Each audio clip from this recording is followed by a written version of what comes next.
ইদানিং টিকটকের ভিতরে বা ফেসবুকে ঢুকলে একটা জিনিস দেখা যায় যে মানুষকে গলার ভিতরে শিকল লাগাইয়া বানর বানাইয়া বিভিন্ন ধরনের কথা বলে যে আগেকার মানুষ কিভাবে বাজার করে নিয়ে আসত, আগেকার মানুষ কেমন ছিল, সবাইকে ঘুরে সালাম দাও। কিন্তু মানুষকে বানর বানাইয়া তারা ফেসবুকে এইসব ভিডিও আপলোড করে। তারা আজ কোথায় দাঁড়িয়েছে? তারা এটা বোঝাতে চাচ্ছে যে মানুষ বানরের জাত। কথা বলেন ঠিক কিনা? মানুষ বানরের জাত। বানর আল্লাহ রাব্বুল আলামিন এটা আল্লাহ তাআলার আলাদা এক সৃষ্টি জীব, আর মানুষ আল্লাহ রাব্বুল আলামিনের অপর এক সৃষ্টি। বানর বানাইয়া বানাইয়া বিভিন্ন ধরনের ভিডিও বানায় মানুষ। হায় আফসোস, আপনারা শোনেন নাই যে মানুষ বানর থেকে তৈরি? কিছুদিন আগে এই কথা বাইরে হয়েছিল না?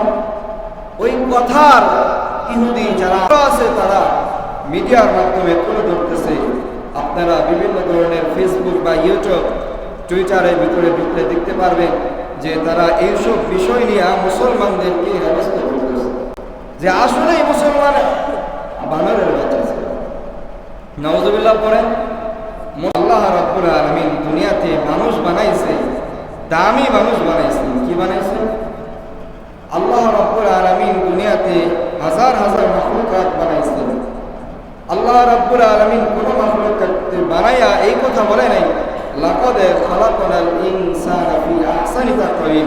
মানুষকে যেই কথা বলেছেন যে আল্লাহ রাব্বুল আলামিন বয়ান করতেছেন, আল্লাহ রাব্বুল আলামিন বলতেছেন যে দুনিয়ার ভিতরে মানুষ হচ্ছে সবচেয়ে বড় দামি, আর এই মানুষ হচ্ছে সবচেয়ে বেশি সুন্দর।